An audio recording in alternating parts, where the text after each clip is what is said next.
Sweldo na naman, pero bakit parang wala? Bago pa mahawakan lumipad na parang bula. Meral ko tubig, renta pang tuition ni bunso. Si mama may reseta, si papa bagong sapatos. Gusto sabihin nila anak ikaw lang ang pag-asa, pero bakit ganito? Ako'y parang nababasa ng ulan ng responsibilidad na di ko ginusto. Gusto ko lang mabuhay pero bakit ganito? Tahimik lang lunok ng luha, hindi ko matanggihan sila'y pamilya. Pero kailan ba? Kailan ba ako magiging malaya? ATM ba ko? Wala nang natira. Pangarap ko, saan na napunta? Kailan ko mararamdaman ang buhay na para sa'kin din naman? Naaalala ko pa, sabi ni mama dati, anak mag-aral ka, wag mong tularan tong buhay namin.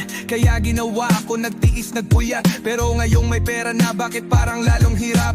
Trabaho sa umaga, sideline sa gabi, para lang maabot lahat ng bayarin sa Lunes. Pero wala namang natitira para sa sarili. Hanggang kailan ko ba to titiisin? Sige, tahimik lang lunok ng luha, hindi ko matanggihan sila'y pamilya. Pero kailan ba?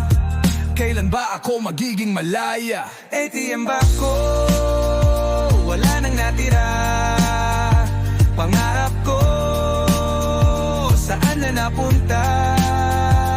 Kailan ko mararamdaman ang buhay na para sa'kin din naman? Isang araw, nakita ko si pare, relax lang, may hawak na kape. Sabi ko, paano mo to nagawa? Sabi niya, tol, natuto ako magsabi ng hindi na. Nag-ipon ako, nag-set ng boundaries. Sinabi sa pamilya, kailangan nyo rin magtipid. Hindi ko sila iniwan, pero di na rin sunod-sunuran. Ngayon, sahod ko, may natitira na rin kahit papano naman. ATM ba ko? Ngayon may natira. Pangarap ko, di na nawala. Ngayon ko na nararamdaman ang buhay na para rin sa'kin na naman. Hindi selfish magmahal ng sarili. Kung gusto mong magbigay, dapat puno ka rin lagi. Di mo kailangang mamatay sa bigat ng pasan para lang may mabuhay silang iba, diba?